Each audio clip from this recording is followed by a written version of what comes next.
So, no particular order here, but you heard me talk about the evaluation piece of this.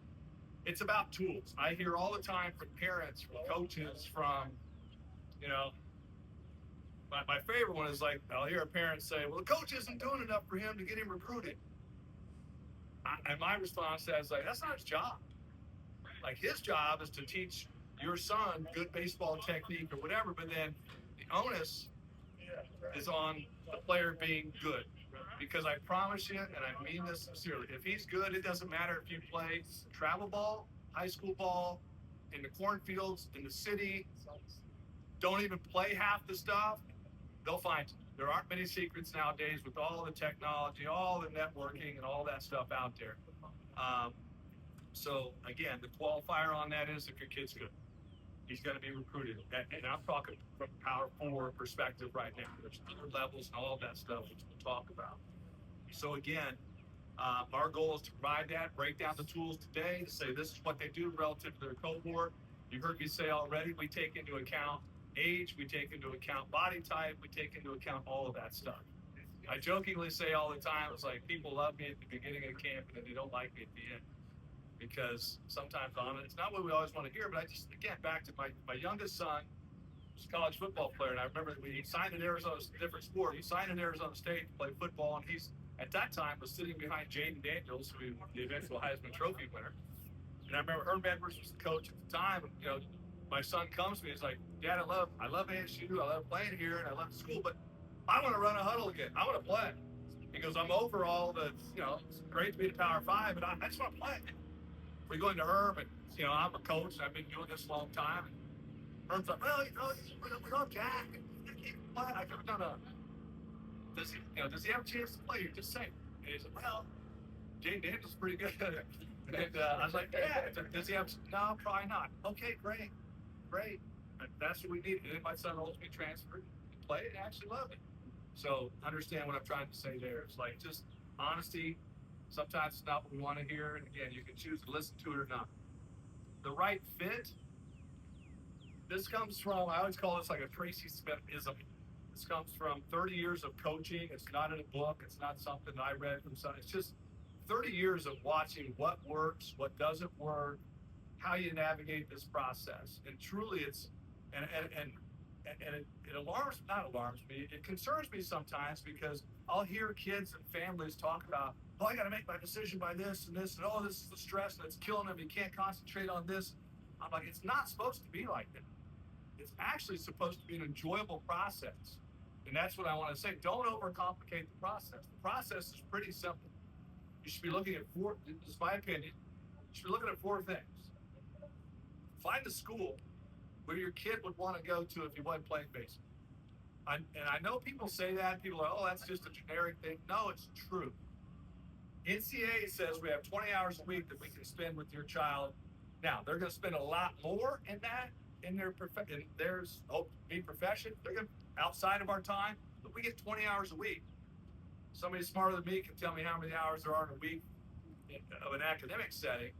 So they got a lot of other time that they need to be happy with where they are, socially, academically, everything. Because if they're not staying at that place no matter what this experience is here. So again, as generic, I guess neutral as that sounds, take baseball out. Could I see myself, or could my kid see himself going to school? For me, I remember when I was going through this process many years ago, I wanted a big school environment with football, basketball, whatever, and I was willing to be like, well, if I play baseball, great. If not, great. But I wanted all the other things. School first. The second thing, and this you could probably interchange it if you wanted to on number one, are people. Make sure your kid is in an environment where he's surrounded with quality coaches, and that being the quality coaches and teammates. And I always say this, and it makes sense with parents, because I always see them nod their heads. Like, think about your workplace. Like, think about the boss you had that maybe wasn't the best person or whatever. It was a miserable experience. So if you're not happy in that locker room hanging out with, this is why prospect camps are great, because you actually get a chance to interact with coaching staffs. It's a shortened version, but you actually get a chance to do that. Be in an environment where they enjoy the people. through the recruiting process, the best thing you can do is get away from the coaches and go talk to the players about, hey man, what's he really, what's that coach really like? And those guys, I would hope, would tell you. When our kids, we tell them when we have visit weekends, like, hey man, we're not going to tell you what to say. Say what you want. If you don't believe in something, by all means, tell the recruit that. Like, because what we don't want to create is you show up on campus in the fall, and then the kid's like, wait a minute, that's not the guy I'm recruiting. So people, that'll make the experience good, bad, or otherwise. People, school, people. The third one, opportunity. This is the big one. This is the hard one too, because I have yet to meet a 17, 18-year-old kid who's like, yeah, recruit me, man. I'm just happy sitting on the bench. Like, y'all want to play. But I also qualify that. It's very hard in today's world in Power 5 is to come in as a true freshman and play, given all the stuff we'll talk about in a second. But again, evaluate the roster on, does he have an ability to play? Going back to the factors that people make decisions. And I've seen it over the weather, uniform color. Another one we're going to talk about, scholarship amount. Well, none of that keeps, if your kid's not playing, I can promise you one thing, he's not going to be happy. Or at least the opportunity to play. He's not going to be happy. So how do you do that? Well, there's enough information out there. Evaluate commitments. Evaluate current rosters. See who's on the roster. We'll talk about roster limits here in a second. But also look about how does that school go about the recruiting? Do they go portal heavy?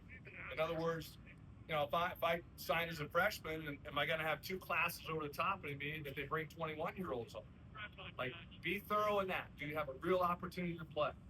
And balance all of those things out. School, people, opportunity, and then the last one is money. It's a funny one now, because when I started, it was 11.7 scholarships, and they had at that time there was no minimum, so you could offer literally 1%. And then, as you may or may not know, they then put baseball was like one of the only sports. They had a minimum of 25%. And where I'm going with this is, back when they had no limits, if you offered somebody 5%, and pardon me, dads, but I'm going to pick on you guys a little bit, but it was usually the dads would be like, well, coach, we love to negotiate. That's our thing. It's like, well, coach, if you would just give 10%, that would really show that you want them. And I'm like, okay, well, now think about it. Now when they raise the limit to 25, if you offered somebody 25%, coach, if you just give 30%, it's still you really want them. My point being is this thing keeps going. Well, where are we now? I'm at, where do you think the bar is now?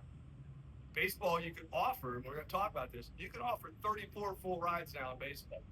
So it's like this measure and expectation from the family recruit side keeps going higher and higher on the minimum. And I'll talk about all that stuff in a second. But point being is even if we were to say Michigan, offer your kid a full ride. Let's go back to our model. He doesn't really like it here. It's not his, coaches are treating him like dirt and he doesn't have a chance to play. Do you think that full ride's going to keep Michigan? No shot. So, but far too often in what we do, and I'm living it right now, because we're in this world of kids are committing without even going to campuses and talking. It just blows my mind. Because I go back to that. We as parents, and shame on us as parents if we allow that to happen. Because we do more, if we're going to do an investment or buy a house or buy a car, we vet that more than we do our most valuable commodity, which is our kid. So I can talk about that very much. So if you invert that model, which happens all the time, well, coach, I don't, I want to know what your offer is. We don't even talk the offer piece a lot of times with us until I want them to say yes to Michigan for everything but the money. Because if you offer the full ride, all those things I just said, you're not staying. Flip it around. If I don't offer you a penny, but you love the school, you love the coaches, you love the people you're playing, you're developing all that, you're going to stay. You're going to have a great experience.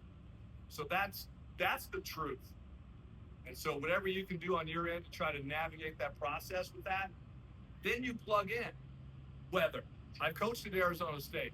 I swore I would never, I'm a Midwesterner my entire life. I swore I'd never come back after being there, but it was going to be a place like this. And again, my point is, it's not always equal. If all's equal, great school, great people, opportunity, money, two situations, and one you can do it 75 and sunny every day, I know where I'm going to be. I'm taking the 75 and sunny. But the truth of the matter is, you all know that it's never equal. There's always trade-offs. There's always things back and forth. Going back to me, why I joke, I'm sorry, man, I'm never going to go back and cold again. This is the best job I've ever had. Cold weather or not. We got about 1.5 months, 2 months of it, whatever. It's a little rough. But other than that, the trade-offs, the network, and what Michigan is, the brand, far outweighs a little bit of an inconvenience of weather. So again, I'm just trying to give you anecdotal stories of real process. 4 factors: school, people, opportunity, money. Make it in that order. Plug all that other stuff in. My youngest son coaches football at Oregon. And when he tells me about what they do, and like kids, because Oregon has in their contract football, they can't wear the same uniform combo twice. Kids love that, but that shouldn't be the reason you go to school. So anyway, landscape. Let's talk about that. The landscape is different now. So are you all familiar with what's going on now? I mean, it's I jokingly say I was down in Atlanta about a year or so ago, and hey, we're going to go to 34 full rides of baseball, and the parents were just giddy running around. They're like, well, that's going to be great. And I'm sitting there going, no, it's not going to be like that because schools can't afford it. Now, what we have across the board now, you have the ability. It's different than the actual execution. You have the ability to offer 34 full rides, but the reality is most schools don't. Jake and I have been trying to figure out, like, what do our counterparts in the Big Ten have? I'll just say it. I mean, SEC and ACC are ahead of the game in terms of the money on the scholarship side. But most, and those conferences are probably going to be in the 20s. Some schools, I did talk to my buddy at ASU, they're 34 full rides. I can tell you, Michigan, we're not. We didn't get a ton of support on the scholarship side. And so why I'm saying this is there's a big disparity between what some schools are offering and what some schools have the ability to offer. And, we could sit and complain about it and say we don't have 34 full rides, but again, they don't have all this to offer as well. So the reality of it is it's created again, the ncaa, for all the bad stuff they do, I think they actually did a real good job the last 10 to 15 years to create parity. Everything's been blown up in like the last year because now you have some programs again with 34 full rides. You've got Michigan and others that are still hovering around the 12-ish in the Big Ten. So you can imagine how that becomes a challenge in recruiting. They've also added this thing called rev share now, which is born out of the lawsuit, and I'll just spare you the details. But it's basically all the big TV contracts that have been formed and done over the past years. There's a payback factor to that. They're going to retroactively pay the athletes from before, so which adds a new line item to the university's athletic department budget. But also annually, the universities who decide to opt in can give $20.5 million annually to all the athletes in the department. Sounds great theory. Again, I'm not complaining. I'm just telling you, where do you think the majority of that 20.5 goes to Michigan? Yeah, about 100 and so yards that direction right there, which it should. Because if that program's not successful, that impacts all of us. But what you have across that we talked to, we don't get any rev share here of that 20.5 million. I'm battling like crazy to get something. We don't get it because essentially what that is, it's kind of like institutional NIL. Literally, the athlete sets up a PayPal account. They decide in their offices who they want to pay, and it dumps into their account on top of the scholarship. So in the baseball landscape, you've got some programs that are higher scholarships, and they get a portion of the rev share. What's the highest amount we've heard on baseball rev share? 1.7. God, I want to puke. I didn't even know that. Really? Okay. We're at what? South Carolina. No, we're at what? What? We're at what? 0? Okay, yeah. So you can see the creative challenges that creates in a recruiting spot when if a school could say, hey man, we got 34 full rides here, you have one of them, and here's cash on top. It makes it tough. So rev share, and then NIL. NIL was kind of like pre this year. It was supposed to be for name, image, and likeness. The kids did a service for what it essentially was pay for play. Like if we liked you as a player, I'm gonna. Hey, here's $500,000. Come play for us. And the kids really didn't have to do anything for it. It wasn't a good system. They're trying. Well, they're wrangling it back in now. They've created a third-party vetting institution. So if I want to pay you to come, I'm saying I is it any division. If I want to pay you to come play at Michigan or any school, you have to submit this offer to the athlete does to the clearinghouse, who then will say, It's an acceptable deal. It's not. And what we're hearing is most offers above 15, 20, 30 grand are getting rejected because they want the kids to actually have to do something for that money. So you've got so I'm giving you all the buckets of where money comes from: scholarship, rev share, NIL, and in any institutional aid. It could be academic, it could be need-based. I'm going on year 4 here. We've not had one of our guys on academic aid in Michigan. It's because the pool of candidates is, and we've got some really bright kids, but it like starts at a 4 point whatever in perfect test scores, and so we have none on that. We do have institutional aid that's based on the economics of the family's back. So those are the buckets of money that you can draw from. As a parent, what I was always concerned about is like, what's my out of pocket? I don't care which bucket it comes from, but like, what is my out of pocket? So back to my model, you can kind of probably see how this thing is circling around. Only you guys can decide what it's worth, because there's a value. Again, we don't offer the full ride stuff, if at all, to many guys, because we just can't. We can't. And what we hear all the time is like, well, Institution X coach they're doing this and rev share on top, and they like me more. No, they don't. We just can't do it. So then you have to decide. It's the education, the people who are around. That's why those things are so important. They are. So we'll open it. Any questions on that about the rev share and just the monetary landscape?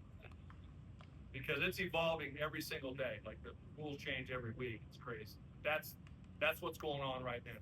I will say this. It was funny. We had a kid, a transfer that came in from the University of Texas, and he got a little bit of NIL from us. And I say a little bit, but I heard one of the coaches like, "Hey man, I heard you guys paid that guy $500,000."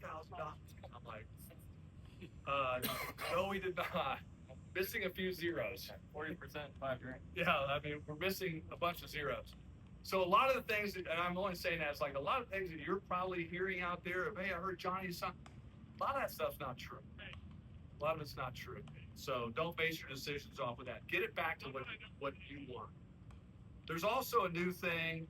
Let's talk about roster limits.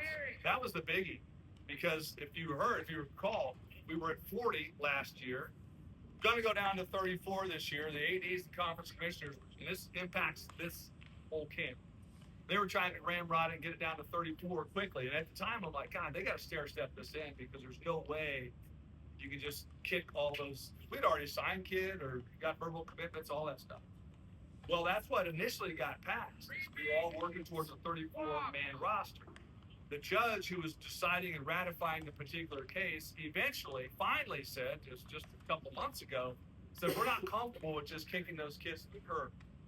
So now what they have is they have a thing called the designated student athlete. So here's a real life example. So we had our 25 recruiting class when all that stuff was saying you're going from 40 to 34, and that happens to happen right now.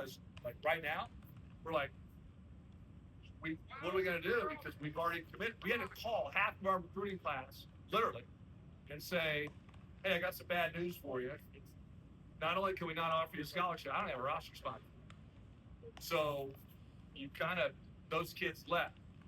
Now they come back, like I said, 2 months ago and said, okay, well, if you had any of those conversations, you can they're called designated student athletes. If you had any conversations with a kid where you had to release them or not recruit them because of the roster, you can now bring them on, and they'll also receive the financial aid package you offered, and it's called a DSA. They don't count against your 34.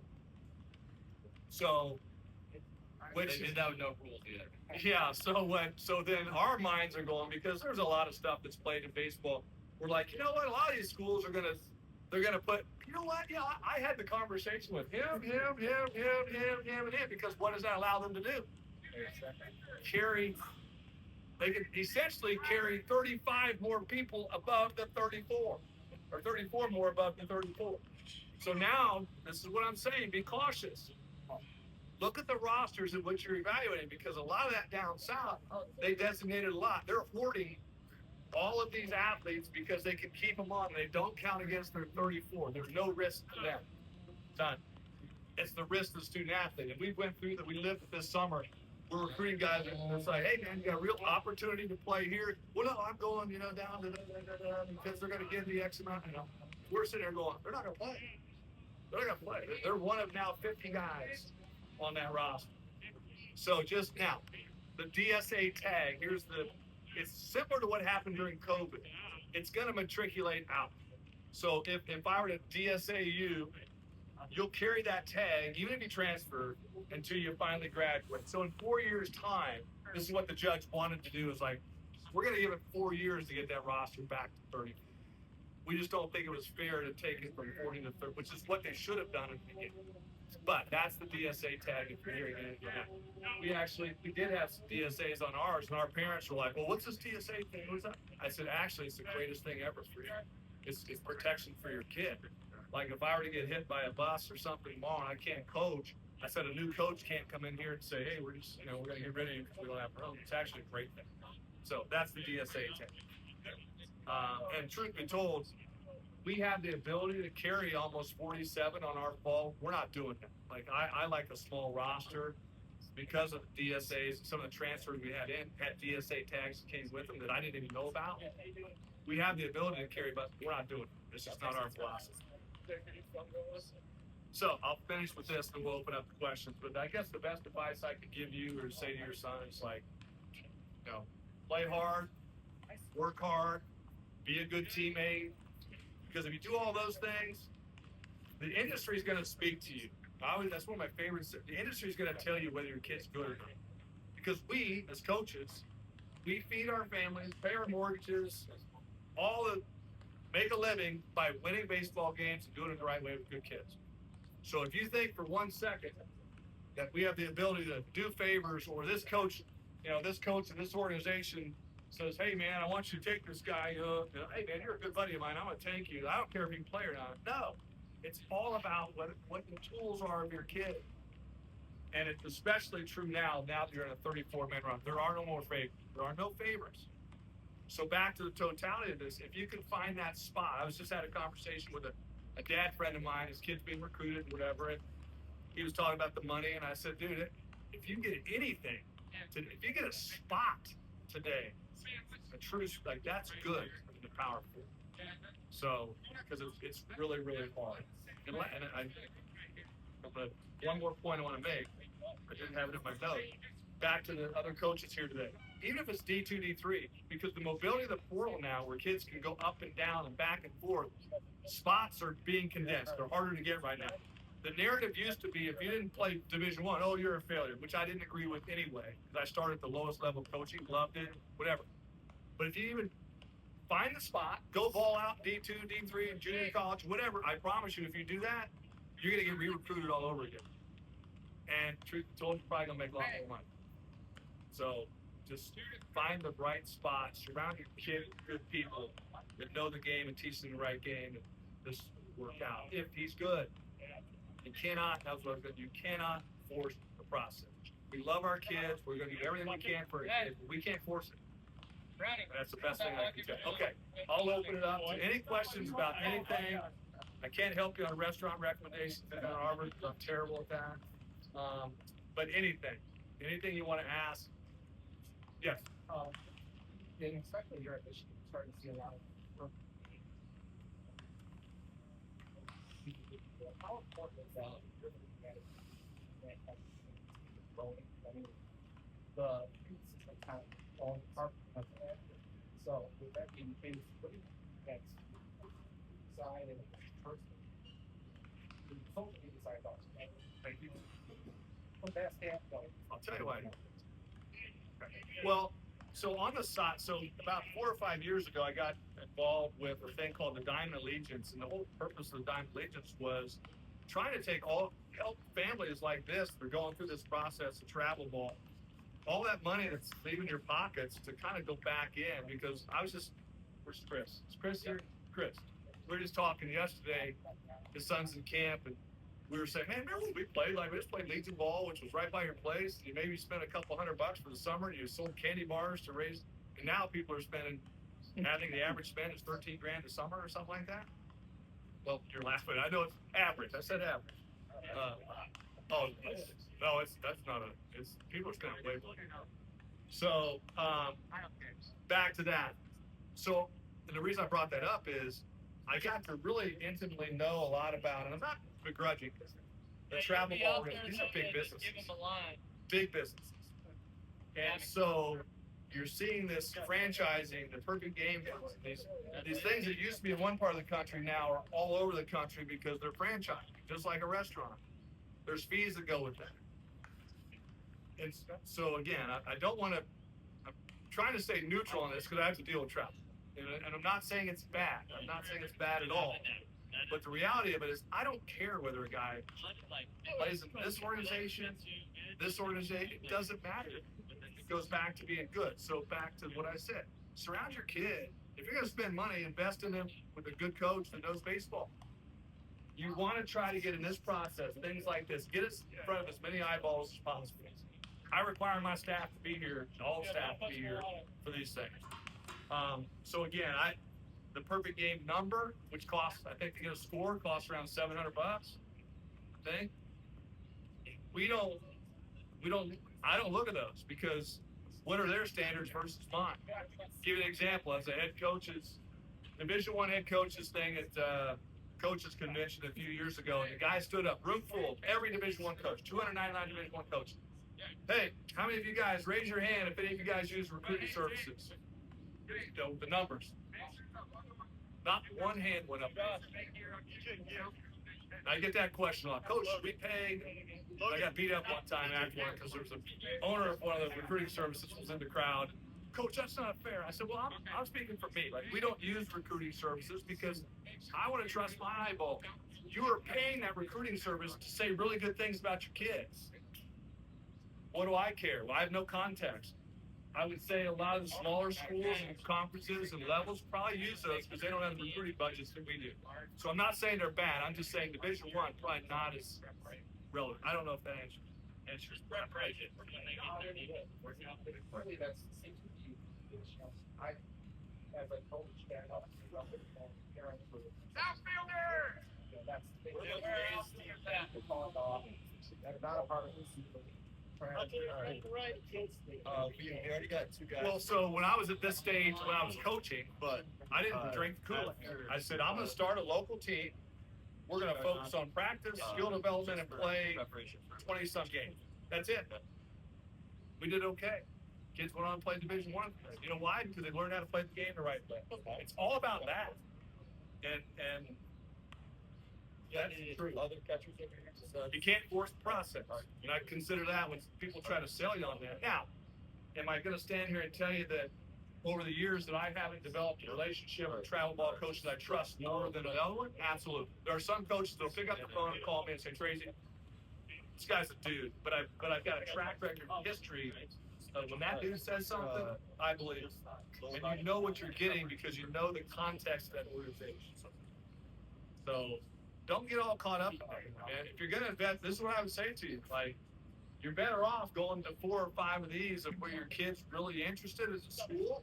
Because again, he's got to get a chance in the dugout and interaction. Like, oh, Coach Smith, he's crazy. Or, you know, I mean, they're going to get a real sense of like what the vibe is. That's invaluable. Back to the people. Great question.